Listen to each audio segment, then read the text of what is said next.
Ang Mangangaral Kapitulo 1. Ang mga salita ng mangangaral, na anak ni David, hari sa Jerusalem. Walang kabuluhan ng mga walang kabuluhan, sabi ng mangangaral, walang kabuluhan ng mga walang kabuluhan, lahat ay walang kabuluhan. Anong pakinabang mayroon ang tao sa lahat ng kanyang gawa, na kanyang ginagawa sa ilalim ng araw?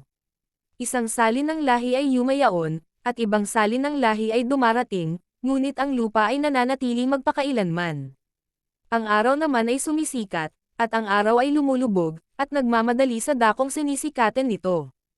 Ang hangin ay yumayaon sa dakong timugan, at pumipihit sa hilagan, at laging pumipihit na patuloy, at ang hangin ay bumabalik uli ayon sa kanyang pihit. Lahat ng mga ilog ay humuhugos sa dagat, gayon may hindi napupuno ang dagat, sa dakong hinuhugusan ng mga ilog, doon din nagsisihugos uli ang mga yaon. Lahat ng mga bagay ay puspos ng pag-aalapaap, hindi maisasaysay ng tao, ang mata ay hindi nasisiyahan ng pagtingin, ni ang tainga man ay nasisiyahan sa pakikinig. Yaong nangyari ay siyang mangyayari, at yaong nagawa ay siyang magagawa, at walang bagong bagay sa ilalim ng araw. May bagay ba na masasabi ang mga tao, tingnan mo, ito'y bago. Naiari nga sa mga panahon na una sa atin. Walang alaala sa mga dating lahi, ni magkakaroon man ng alaala sa mga huling salin ng lahi na darating, sa mga yaon na darating pagkatapos. Akong mangangaral ay naging hari sa Israel sa Jerusalem.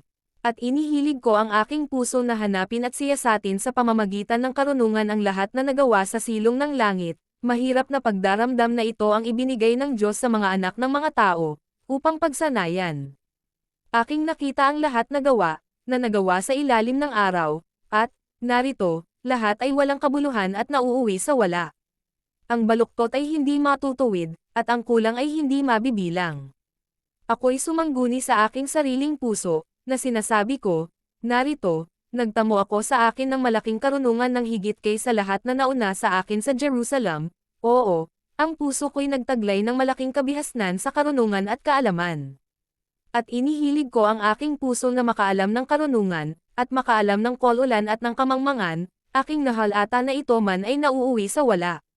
Sapagkat sa maraming karunungan at maraming kapanglawan, at siyang nananagana sa kaalaman ay nananagana sa kapanglawan.